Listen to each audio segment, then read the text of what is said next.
Good evening. Welcome to Snow Library, and thank you very much for stopping by. Tonight we have with us author Sharon Dunn. She's the author of An Island in Time, about Bound Brook Island and Wellfleet. She's published a memoir entitled Under a Dark Eye, A Family Story. Sharon has written 2 books of poetry, Refugees in the Garden and My Brother and I. Both her memoir and this book about Bound Brook Island feature poems, a great deal of original research in primary materials, and an array of images, photographs, and drawings. For 10 years, Sharon was editor and publisher of the literary magazine Agni, now in its 50th year.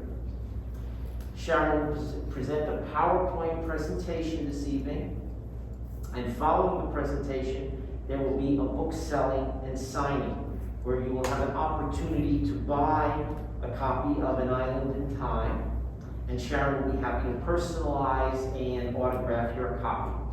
I'm very pleased to present to you this evening author Sharon Dunn.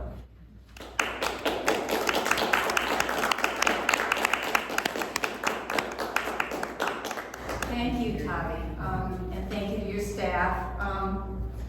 I just want to say that the PowerPoint presentation is in the middle of my talk, and it's actually fairly short.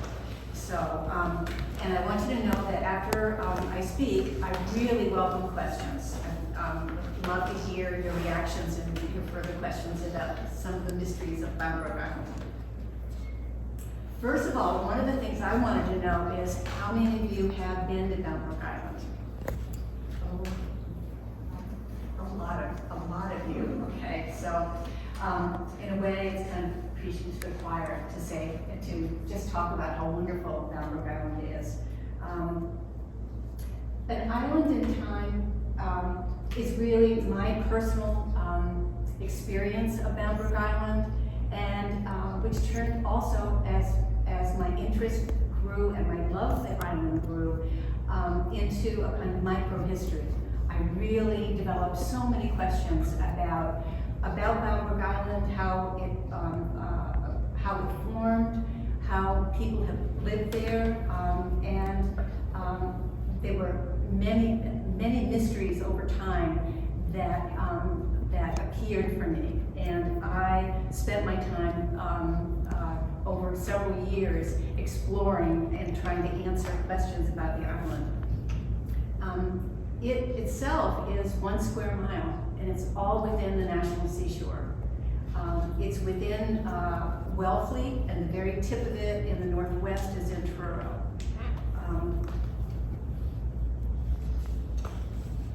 The people that lived there were the Pononakanists, who were part of the Wampanoag Federation, and then there were English colonists. And so in my journey with Bound Brook Island, I met these native peoples, I met sea captains, I saw people doing shore whaling on the beaches of Bound Brook Island. There were religious revival meetings there.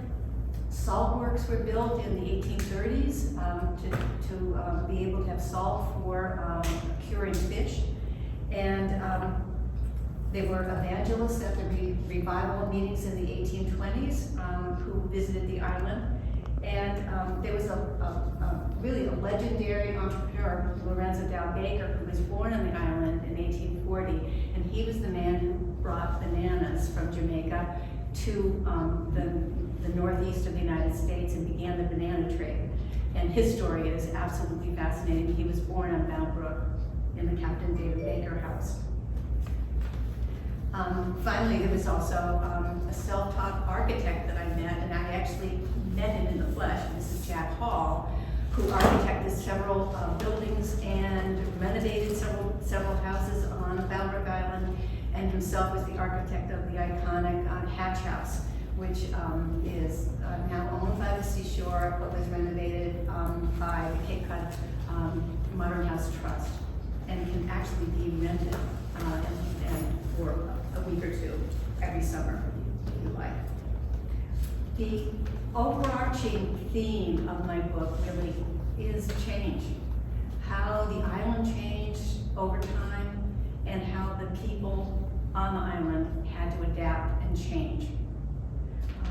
So this is, and the changes still go on today, which I'll talk about. I first arrived on the island in 1993, 94 with my husband and with our young son. And it was remarkable because we had been told, we had gone down the main road of Bound Brook Island one day with friends and peeked through the hedge and I had seen this amazing house.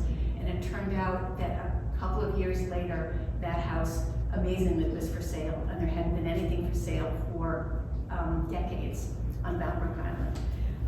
And so we began kind of our stewardship of an antique Cape house there on Bound Brook Island. And for me, Bound Brook Island is a place of, I mean, Jack Hall thought of it as a rural paradise. There's no cell service there, there's no store there. It's very, you can't hear Route 6 there. So there's a kind of peacefulness there that's kind of extraordinary for Cape Cod, I think. Now there are less than 12 houses there, and most of them are only occupied in the summertime. I have going to read during this presentation just 2 poems. When I first arrived on Bound Brook Island, in the first years there, I began falling in love with this place. And what came out of that were poems. And at first I thought I was going to write a book of poems about Bound Brook Island. That was all I was thinking of. And so I'm going to read one of the first ones right now. But what happened was that over time, so many questions came up about how Bound Brook Island had gotten to be a place where people had lived and then abandoned was something I had to pursue. But the very first experience that I had Bound Brook Island is kind of encapsulated in this poem, which is called Island Road. Moccasins and bare feet tamped the path. Then settlers' carts widened the trail. Down what is now a sandy road, grass growing in the middle, a car drives slowly, scratched by arcs of thorny rose, beach plum, scrub oak. The road so narrow, a newcomer wonders, is a car allowed? Am I trespassing? This quiet morning, the tawny sand is pressed with paw prints, footprints, tracks of mouse, rabbit, deer. Here, a half mile from the bay, lavender oyster shells and thick shards of ancient clamshell emerge from the sand. A walkers pile shells and chunks of brick atop the grassy road bank, a cache of the past. Chimney brick from a house moved off island long ago. The road, mottled gold in sun, purple in shade, descends, follows the curve of a ghost estuary on its way west to the bay.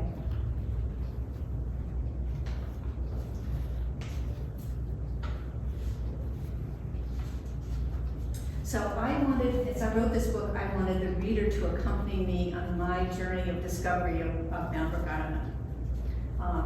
And I wanted to answer a host of questions about this place I'd come to love. What explained the island's steep and varied topography that I experienced on every hike that I took? And we're talking steep ravines and high ridges and hills. Was Bound Brook Island ever really an island? Why was the little stream on the north called Bound Brook? What was the origin of that name? Was it because it was bound away from the bay by dunes? Why were there cellar poles where houses once were located? And there are many cellar poles on Bound Brook Island. And why did the islanders move away and where did they go? So my first question about the topography, of course, is a geological question. And I spent time reading geology books, especially Robert Oldale's book, which is about the geology of the Cape Islands, was an invaluable resource. Bound Brook Island, like the whole Cape and the islands, was really created during the last ice age, the descent of a Laurentide ice sheet, which over the Cape and Islands, there were 3 huge lobes of ice. And and these lobes are a mile high. This is a huge geological event. And what I discovered was that the seam of 2 lobes were right over Bound Brook Island. So that was one thing. The pressure of these 2 enormous lobes, that the seam being right through Bound Brook Island, seemed to me to be part of the answer. And there was also during the final retreat of the glacier, a lot of meltwater. And that meltwater, at times there were collections of water. The area that's now Cape Cod Bay was once a freshwater lake of meltwater from the glaciers. And Robert Oldale, in one of his, he was a geologist associated with the U.S. Geodetic Service, actually did some research at the base of Bound Brook Island on the southeastern side, and he actually found a lot of evidence of extremely forceful water exiting over Bound Brook Island toward the bay. So I thought, well, I think I really found the answer why the topography on Bound Brook Island is so different, really, from the rest of the Cape. You'll see a little bit of the control, and you see some of it on Griffith Island, which is to the south of Bound Brook Island. But the topography is really amazing, and I felt it every time I went for a hike. I felt it in my body. The earliest people who lived of the area that's Bound Brook were the people from what's later called the Wampanoag Federation, and the specific people who were in the area we now call Wellfleet and Bound Brook Island were the Hodenosaunee. The areas that they had cleared for where they were living later became some of the places where the early colonists on Bound Brook Island made their homes. The native peoples had been, as you probably know, really devastated by diseases that had been brought actually before the Pilgrims, and by trappers and explorers and fisher people. And so the population of the native peoples was already really waning drastically. So I think I'm going to begin to show you some of the photos that I have and the maps, and I'm going to start here. First, this is a map that shows you where Bound Brook Island is in relation to the rest of Wellfleet and Truro.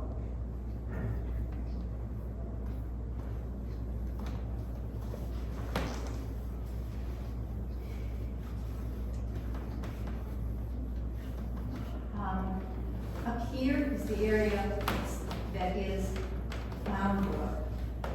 The area here was once, the Herring River flowed here, and of course over here you have the bay. So this was an island created at one time by a brook, a river, and the bay. Over time, this silted up probably by 1800. Beginning in 1800. And the Herring River, of course, the dike here really turned the Herring River from a very robust river into, something that was just a shadow of its former self. We had 1,100 acres of estuary turned to 10 acres. So we'll talk about that a little bit later.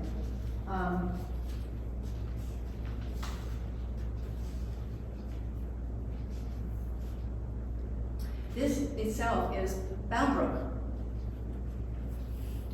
And the gray that you see in the upper left, that's Cape Cod Bay. This brook once emptied into the bay. There was tidal flow back and forth. But by, as I said, around 1800, it began to dune up. The people who had actually settled in this part, in the northwestern part of Bound Brook Island, had actually accessed their homes using that brook. And they, in about 1801 and 1802, petitioned the town to make roads so that they could easily get down to Duck Harbor, which was going to be their new way to get out to go fishing.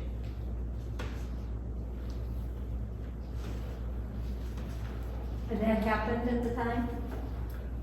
Pardon me? That happened? They got the road? Yes, they did get the roads. The roads got, and the landowners were compensated for the land that they had to give up for the roads. They were really only 2 or 3 roads.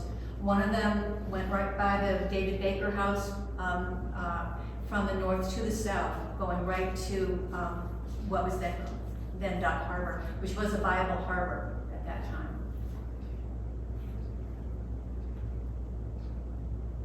This is just to show you, this is the western side of the island, the beach on the bay.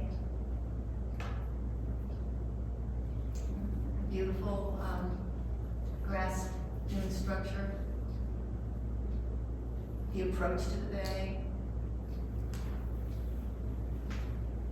And some of the lovely roads.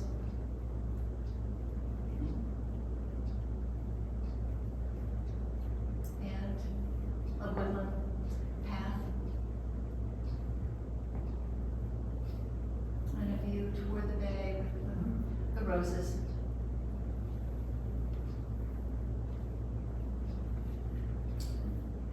That looks toward Truro, and I think all 5 of the 20th century cottages there are actually in Truro, but they're still up on Brook Island. Okay, this is one of my favorite photographs. Jack Hall, my friend, the person who kind of introduced me to Bound Brook Island, who settled there when he was 24 years old, and he bought them what had been the David Baker house, and is now the Baker Little house. He found a copy of this photograph at the Treasures Shack at the transfer station, and eventually gave me a copy. And this shows the landscape of Bound Brook Island. This is 1903. The house in the upper left is the house that Jack Hall eventually lived in, beginning in I believe the 1960s.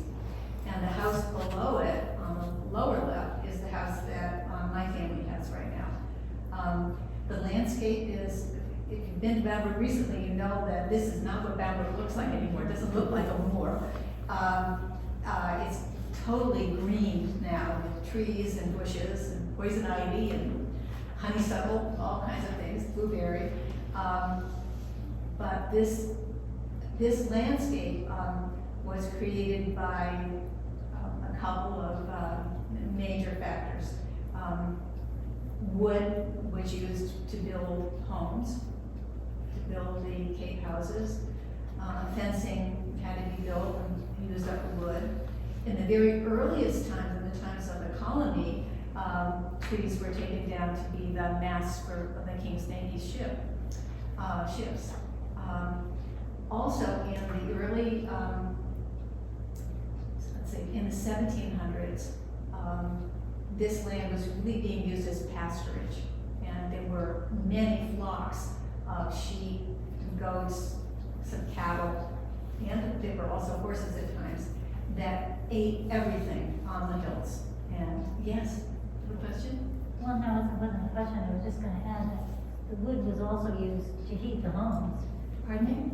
The wood was also used to heat the Yes, early homes. absolutely. And they estimate that it took 30 acres to a woodland existing one. Yes, you're right. You're saying that it took about 30 acres? 30 acres or 30, a huge amount. A huge amount of wood to be able to keep the home. I thought I So- remembered acres, but it's Yeah, not. so you're absolutely right. So this is one of the things that happened, this kind of huge change to the landscape was created by the need of people to take care of their families, to, provide heat for a whole family. And the pasturage had to do with, I assume, livestock that you were eventually going to eat, or milk, or whatever. And so, again, as in our times, you do see resources used up, big changes happening, because the present day needs really don't, there is no kind of look to what the future is going to look like for people hundreds of years later.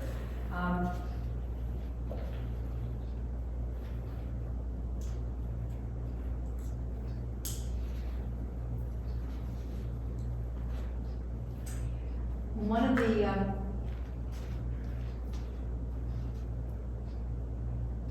this is another picture that shows you the landscape of being almost like a moor, and really, there are some trees here. This is 1924. This was taken, and again, let me see. This is Jack Hall's house. This is the house that I'm in now, and this is the Baker Biddle house over here. So back at that time, you could actually see, your neighbors back in 1924. And we certainly can't see our neighbors now. There's no way.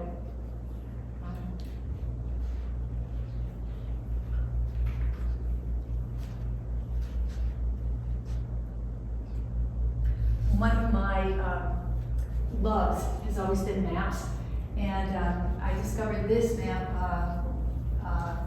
which is from the Library of Congress. It's 1775. It was commissioned by the King of England in preparation for what was going to seem like a struggle between the colonists and the crown.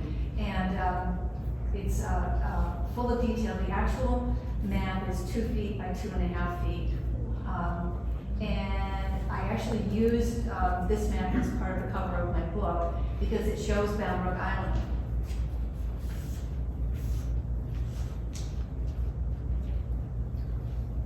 So this is an enlargement of that area. And this was really, my quest for maps originally was, can I really see that Bound Brook really was an island? And here we see it with water on all sides. And this is what was called Duck Harbor. So it wasn't tiny. The other feature of this map that was of interest to me was this is 1775, and it's a little hard to see on this reproduction, but the map maker, who was a Polish man named Charles Blaskowitz, had put a red dot for every structure. And so you see it's hard, I think there are 2 here. I've always thought there were 2. There was 1 here, and then there are, I think, 4 in this region here. And it's kind of hard here, the brown and the red kind of mixed here.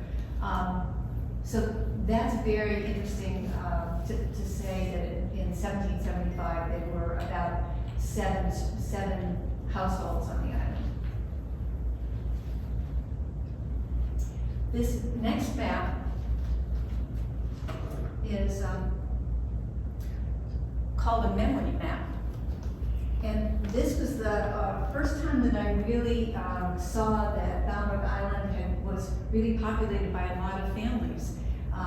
This map was a rendering of the year 1860 on the island. And it was done by a man named Nehemiah Soames Hopkins, who was actually born in 1860.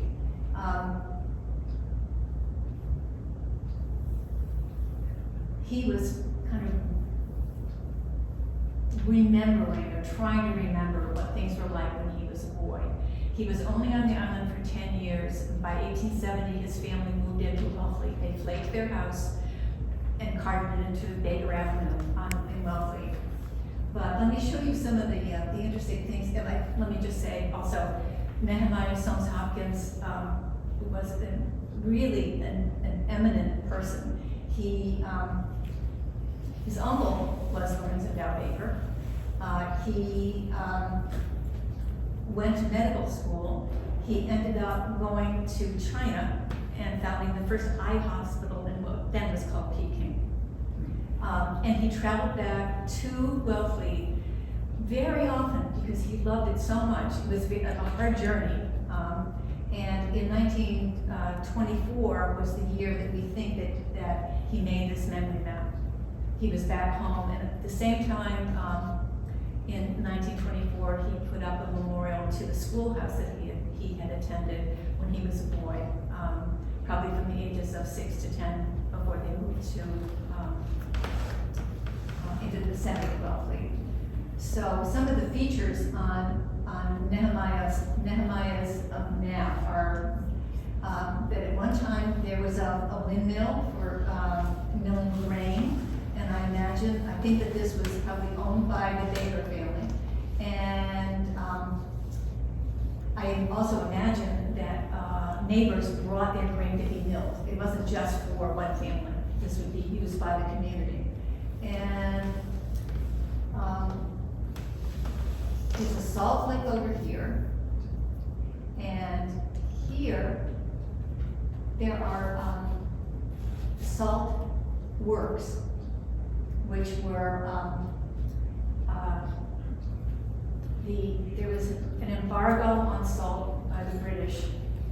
Salt, this is during the Revolutionary War, and there was a huge desire to be able to manufacture salt domestically, locally, and all over Cape Cod. Salt works were established. I mean, we're talking 1,000. They were really, really everywhere. And on Bound Brook Island, there were two sets.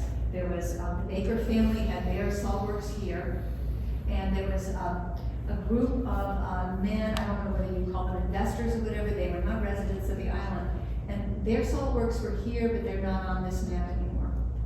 I am not sure that in 1860, the Baker salt works were here. That may be something that Nehemiah got wrong. I'm not so sure. They were on the 1848 map that we'll see a little bit later.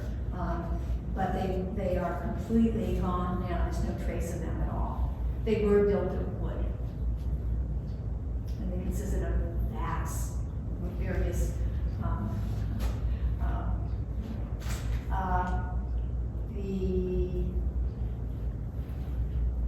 there was a schoolhouse, I believe that's here.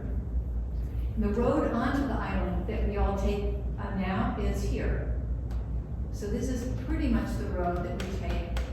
It's a little, the curves are a little bit not representative, but this is the current entrance of the island, and here you see the Herring River down here.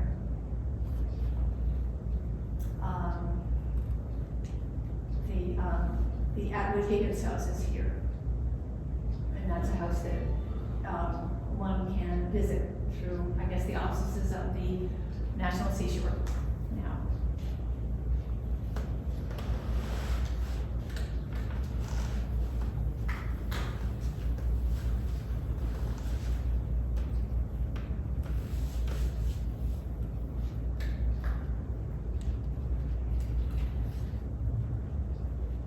So this map just shows you in 1850 where the roads were. There were all these roads. Today, only the road that here appears to be in black. It's really blue in my book. This road and this road are in existence now. All the green is no longer there. It's all grown over. You can pretty much bushwhack and find them and climb over fallen trees and through poison ivy and through briars and everything to get through them. But and the houses that it's really hard to see here for the lighting, but about 23 of the houses, which are actually in black, also are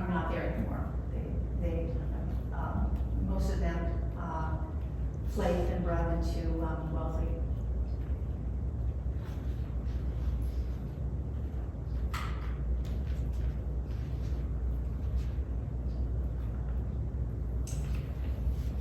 This is my absolute favorite map.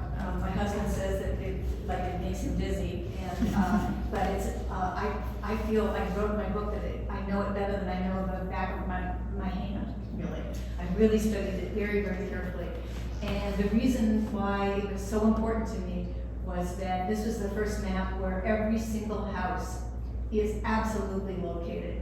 And again, this was a very young map maker who made this map. This is a detail of a huge map that begins at Provincetown and goes all the way down to Orleans. It's absolutely huge. It's an amazing map. For me, it was important because it showed the actual roads as they existed. It showed the salt works of Bakers here. They're kind of these oblong structures, and they're here too. It showed property boundaries in these kind of, their dotted lines. You have the contours of the land are there, and you can see how much up and down is there, which is what I've been talking about before in terms of the topography. Elevations are shown by a circle with a dot. That means it's a really high point, and it's really true. The highest points of the island are here, and the island kind of goes lowers until it gets to the bay. The schoolhouse was here, and I assume this was kind of like the schoolhouse environs for the kids. And let me see. For me personally, this is our house, and I've always been very interested in how far up the water goes and what's likely to happen with climate change and the overwash that perhaps you know about that caused all of our mosquito troubles happened around here. The overwash of 2020 and 2021. This map does show, this is the 1848 map, these are the other salt works by the investors. They were here. So I used this map to determine where all the houses were in 1850. Because they're all here. There's a house. There was a house here with an orchard. Another house up here. Anyway, I was able to determine where all the houses were in 1850. And what I paired this with was the 1850 census. So this is an 1848 map. I used the 1850 US Census. That was the very first US Census where there wasn't simply the householder's, usually a man's name, but it was the first census that had the name of his wife, the name of his children, with his ages. It had the professions of anybody who had a job. It was amazing. Prior to that, in 1840 census, 10 years before, family members were all tick marks in a column that showed age, and that was all. You didn't, if there was an aunt living, you didn't know that it was the aunt. You couldn't figure out what, or a grandparent, you couldn't figure things out. But all of a sudden, I had a full census with all the family names. And as I was trying to figure out what this community was like, that was the pairing of the census with this map, was how I was able to locate all the families. The census also the census was all done in one day. In 1850, and a man named Isaiah Griffith landed here, I think, this is my speculation, because he went in this direction around the island, pretty much, to take his census. And so I was able, I knew perhaps about 50 to 60% of where everyone lived, and everyone else I had to make a guess about. Because by the census itself, I had the names finally.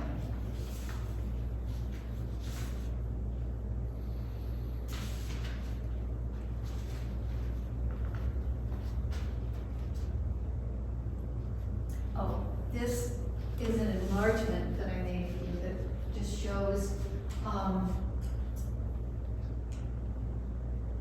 the roads, salt works here. This is, we talked earlier about 1801, some of the men in the north, wanted to have a road built. This is one of the roads, it went up here, so that, people in the seamen in these houses would be able to get down here to the bay to get out to do their fishing.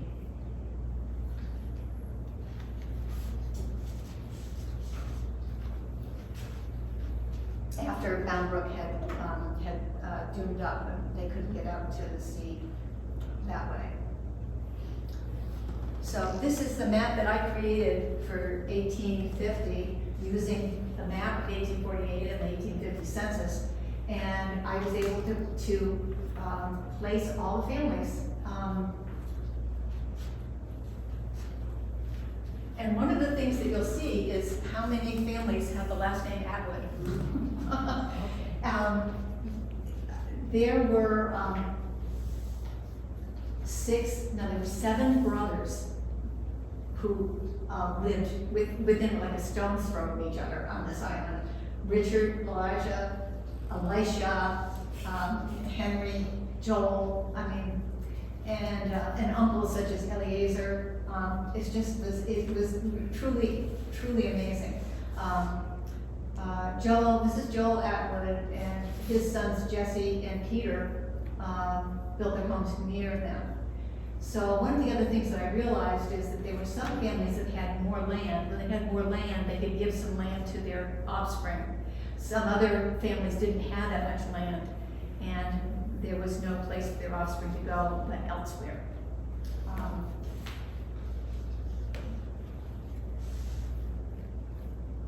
So this is the Atwood Higgins house here. Thomas Atwood was living there in 1850. And the schoolhouse is here. The first schoolhouse was in the early 1800s, and it was replaced by another schoolhouse in 1844.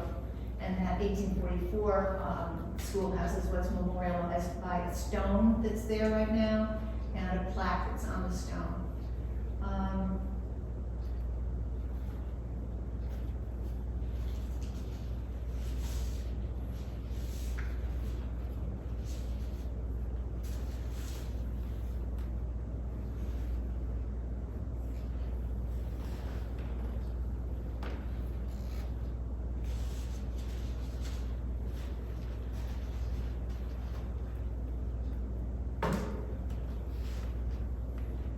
And this just shows you what the island, it represents what the island is like today. So there's many fewer houses. The iconic Hatch House is here. These are the 20th century houses up here. There was a park ranger that lived over here. The house is empty right now. And the Atwood Higgins house that could be toured. And the houses that are, they have a red circle, are really they are antique houses that were built on the island and they're still there. This house is also an antique house, but it was moved from Truro in the 1880s by a sailor in Truro named Michael Byrne, who is an immigrant from Ireland. And the story there is that the house was moved, I read recently it was moved in the wintertime from Truro, and when it arrived there was a turkey cooking in the stove. So, do we believe that? I don't know.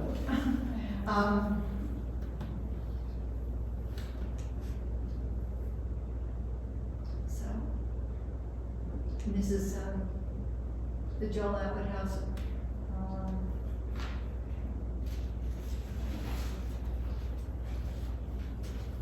But it's,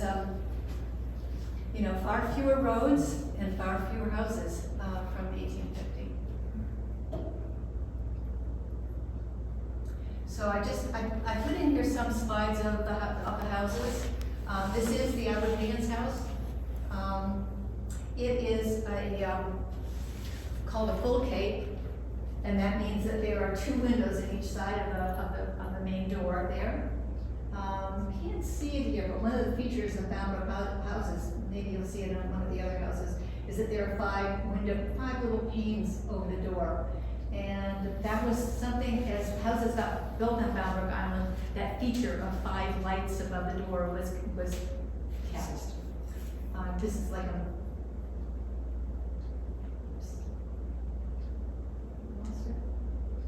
well, anyway, so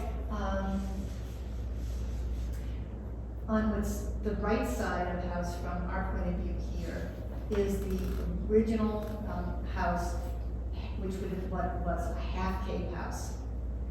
2 windows and 1 door. And it was around 1800 that the other half of the house was built and put on. So it did not originate as a full cape house, it was half cape.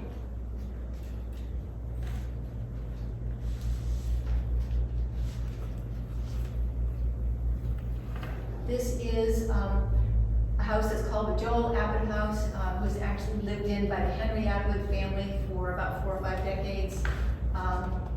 It's a beautiful house. This is a house that Jack Hall renovated. He kept the front beautifully the way it was, but he did all of his alterations so that he had almost like a picture window in the back that looked up to a huge bowl of land and kind of steep rise to Bound Brook Island Way. We got the road on the island, and it's a full cape. It again has the 5 lights over the door.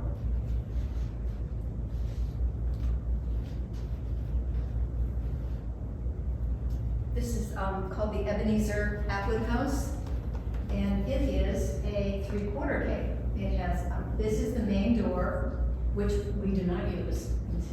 And it has one window to one side of the door and 2 windows on the other. This area here, over here, was added on probably at some point. A small portion of it was, I don't know, a summer kitchen or a place for animals. I don't really know how it was used. As the house is used today, it's where the kitchen is and where the dining area is. But it is a very good example of a 3/4 cape.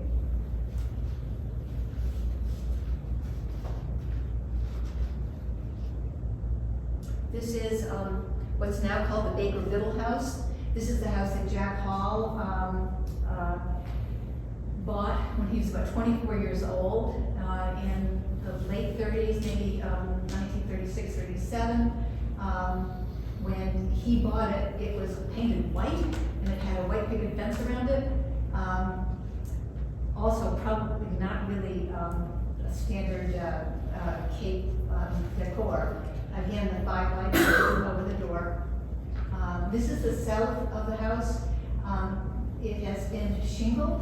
The south part, the south side of every Cape house is actually, according to the convention, supposed to be clapboarded. And it's supposed to be the more formal part of the house that visitors enter, not that really ever really took place. And all Cape houses in this era were oriented north-south. And the sunlight would come in the south, and there were ways that people actually told time by how the sun came into the house.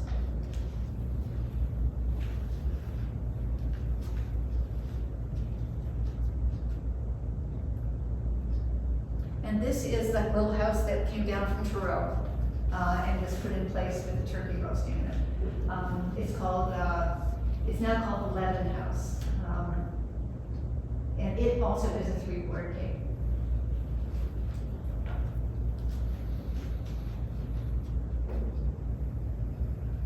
And this is the Hatch House. Jack Hall was the architect of this house. It was built in 1960 to 61. It reverted to the National Seashore after its original owners were no longer with us. And it has been modernized, not modernized, but kind of restored by the Cape Cod Longhouse Trust and restored beautifully.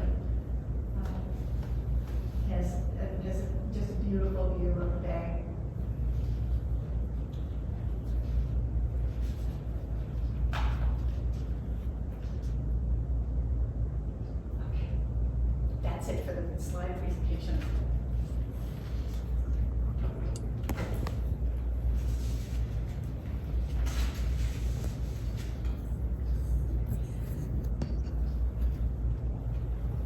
So, that harbor silted up, families started moving away. I think some mariners really were prescient, and they saw that something was happening and that they had to change their lives. And I think one of the people that was true of was this man named Ebenezer Atwood. He didn't take the house that has his name, there's a kind of tale, the story that his father, Henry, across the way, built the house for him to move into with his bride. But instead, I found Ebenezer living in Wellfleet next to his in-laws. And he had a little girl, and his wife had a baby in December, and she died in January, and he soon after left for Boston. And he became a tea merchant in Boston. So there's an early person, probably by 1851, he had left Bound Brook Island for sure, and Wellfleet also, for a different kind of life. And I saw that again and again. There were some people that moved and just kept up their mariner's life. For instance, there was a man named Israel Pierce. He was a sea captain, and he moved his house into Wellfleet, and he just kept being a sea captain, but out of Wellfleet Harbor. So there were different ways that people managed their lives. There were some folks who stayed around much later. But by 1910, really there was nobody left on Bound Brook Island. Everybody had left. And there was a period of probably a decade or so where there was absolutely nobody living on Bound Brook Island. Slowly, it's a beautiful place. Somebody like Jack Hall came in 1936 and decided that he wanted to make a life there, have a family, do some farming, do his artwork because he was an artist, and other people soon came. But what happened is that people really, for the most part, were not living year-round lives there. They were coming, just as George Higgins, who bought what's now called the Atwood Higgins House. I think he was an insurance agent in the Boston area, and he took over. He was a distant relative of the original Higgins family, and he just saw that property that he acquired as a place to have friends and visit. He built little guest houses there. He built himself a model Vermont store on his property, and so he was also somebody who made a summer life on Bound Brook Island.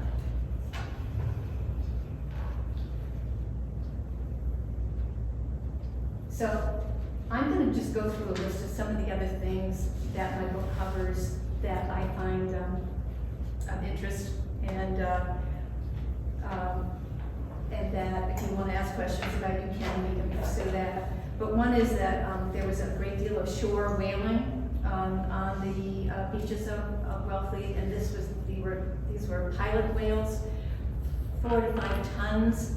That, of course, when the native peoples did shore whaling, they used absolutely every bit of the whale for rope, for food, for oil, but the desire to have oil for lighting lamps made the settlers there really be very aggressive in their shore whaling. And they were no longer waited for whales to beach. They would go out and drive them to the shore.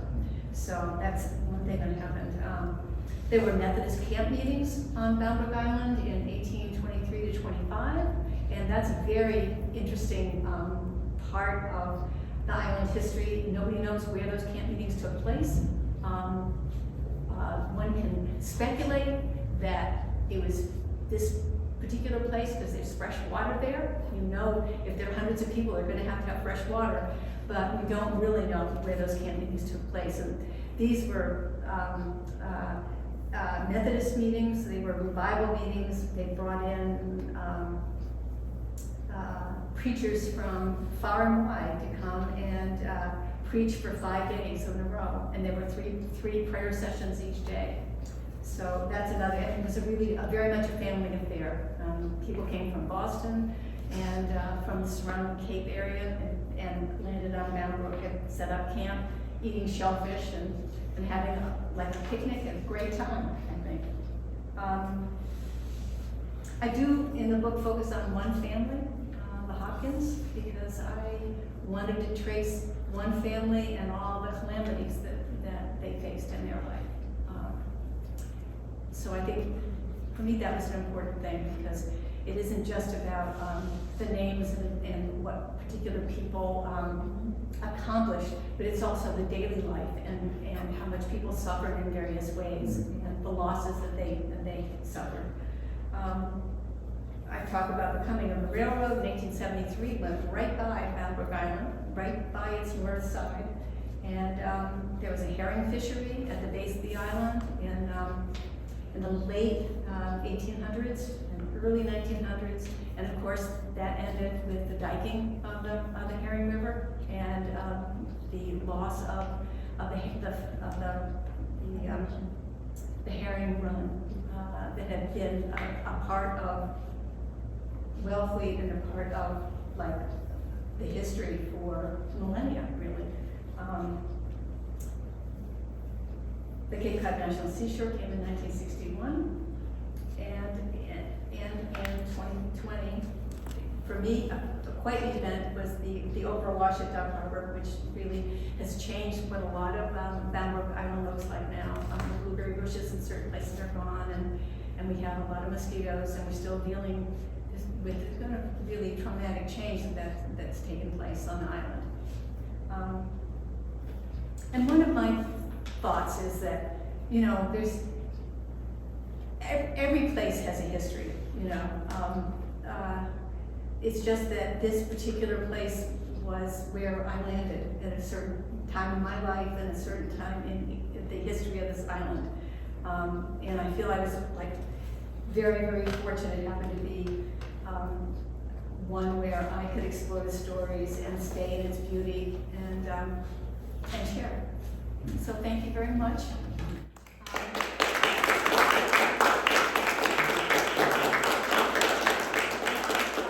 Any questions? I'm really happy, yes. So, you had showed a map, Mm-hmm. many maps, but the one in particular I'm referring to is the one from 1850. Mm-hmm.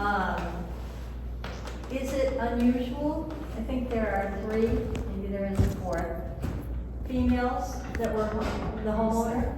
Mm-hmm. I noted that seemed like a pretty high percentage, especially in 1850. I think if we took a look at the census, we'd see that they're older women that are widows. That really is the story for that. They're not young women. And often, I think I remember one had her nephew living with her. You know, he was a fisherman.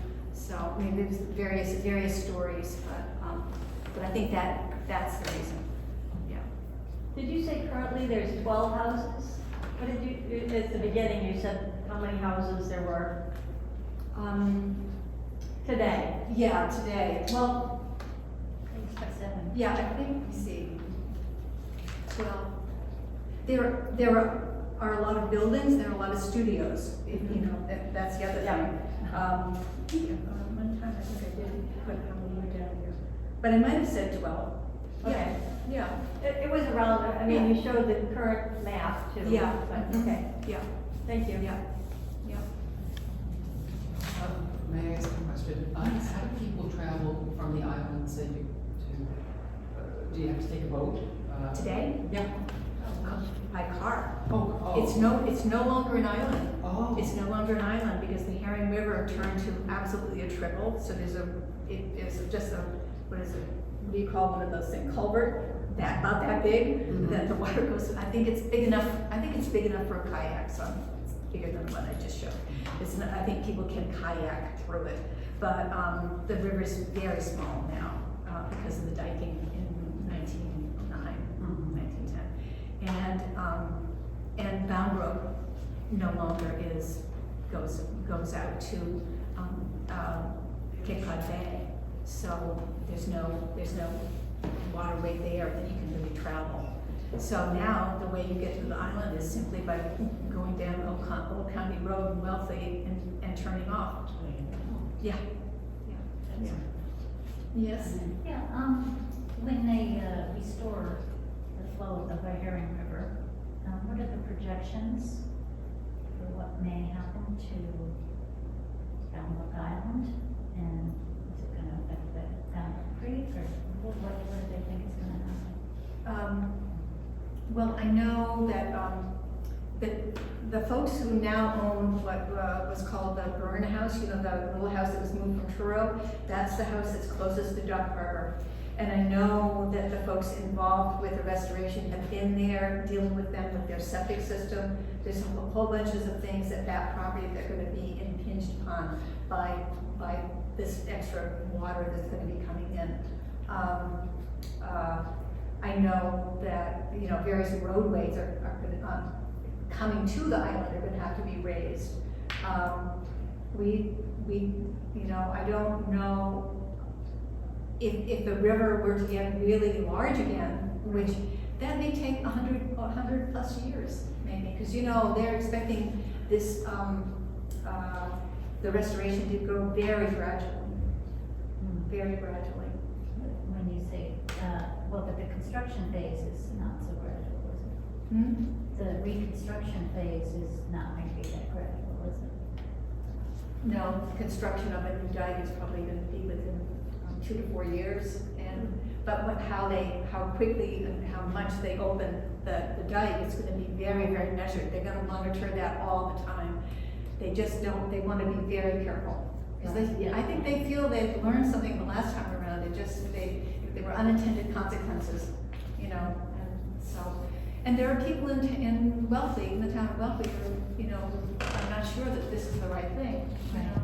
Well, just when you look at the change in the route, you know, from Harwich to Chatham, where they opened up that marsh, and it really was a fast change in terms of how fast water started washing through after that. Yes. I don't know whether you said this, but I'm curious, why did they build a dike in the first place? They built the dike in the first place because the fishing industry had pretty much died in Wellfleet, mackerel fishing, and tourism seemed to be the wave of the future, and mosquitoes bothered tourists. And they really thought that all the huge the water surface of the estuary was breeding mosquitoes. They didn't have any evidence for that, but they had the town actually hired a consultant, and the consultant said, "Oh, this would be a good thing to do," and so they went with it. And Lorenzo Del Baker actually allowed his name to be associated with that, and also I think especially he had a son named LB Jr., and he was really very much in favor of it. But it turned out that after the diking was done, that the mosquitoes were still there. And so there were years after applications and channeling the waterways and all that. So it didn't really do what they thought it was going to do. But tourism has become the moneymaker. Yes. I would like to applaud your sensitivity to the spirituality of the island as well. And your research, I'm a map freak myself, but your research with the maps and how you have intertwined all of this is fascinating. And I wanted to ask, since it was recorded, will this be available on YouTube so we can see it again? Yes, yes, I got a thumbs up there. Thank you. Thank you. You know, does anybody else have a question? Yes. Just a quick question. The story of the Native Americans, is there much known about how they were displaced that whole period of time? Because I gather that at some point there were no Native Americans. Yeah, well, as I said, there was really a devastation of Native peoples due to disease. Yeah. And people often say it's smallpox, but I really don't think it was. It was something called leptospirosis or something, which was a bacterial disease caused by rat urine. Okay. In other words, ships came, rats came ashore, did their thing, and the Native peoples walked barefoot, and whereas the sailors and all those guys didn't. And one of the research is showing that often it was said that the Native peoples turned yellow, and that's actually one of the hallmarks of that particular disease. And it isn't the smallpox, so, yeah. Thank you. Yeah. Yes? I'm also a map freak. Yeah. But I really appreciate your maps that you made yourself. I was expecting to see on the earlier map that you made about the residents, at least some people with the last name Lombard, because of the Lombard Cemetery. But apparently not. So Let's talk about that. why is it called that?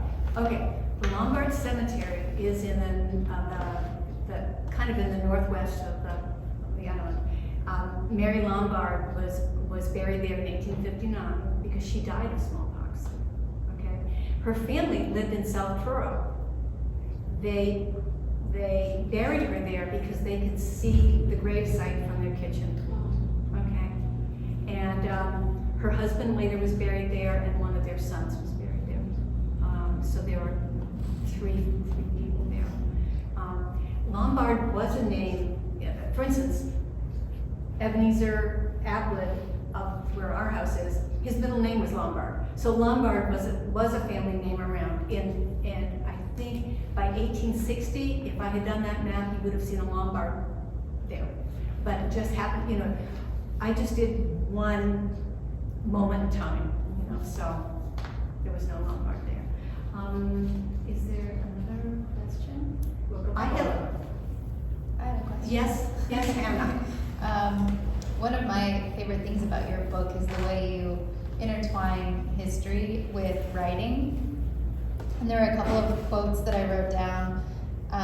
One is, "As I waked to pain, the past appeared." And the other is, "When we walk on what looks like ordinary earth, we touch the past of so many other souls underfoot." And I think your book brings to life sort of how history can deepen our appreciation and understanding of a place. But my question, hopefully this isn't too broad or hard to answer, but are there any life lessons that you've grasped either from your process personally of researching and what you sort of, your soul has learned, or from the people's successes or failures? Or maybe it's an environmental story or a cultural story. Is there anything that you take away, any life lessons that have sort of shaped your thinking? Wow. Yeah, wow. Great question. Great question. So one of the life lessons that I came away with after immersing myself in this kind of world and writing this book, well, I do think that the whole environmental lesson and I've heard this again in other work that I've done where people in Kentucky say, we have to mine coal because we have to put shoes on our kids' feet, and yet we know how destructive coal is to the environment. It's the same thing as I saw here with people heating their houses and burning up all the wood. And in fact, how do you balance that? So that's a huge question.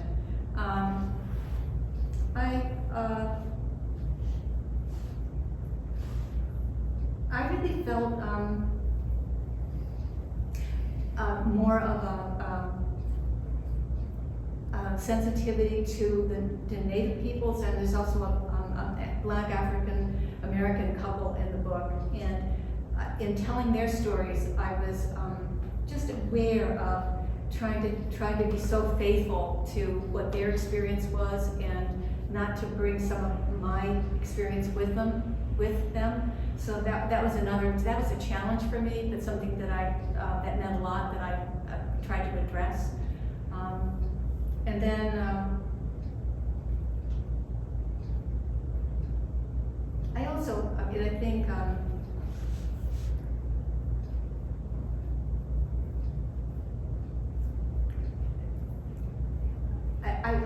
that there was such reward in spending so much time with a place, you know, and that I could probably do that again, you know, if not with a place, with a time, something like that. And that how one's imagination helps you figure out what might have gone on, that I could use imagination as my ally in telling the story, you know. So thank you for that question, Ken.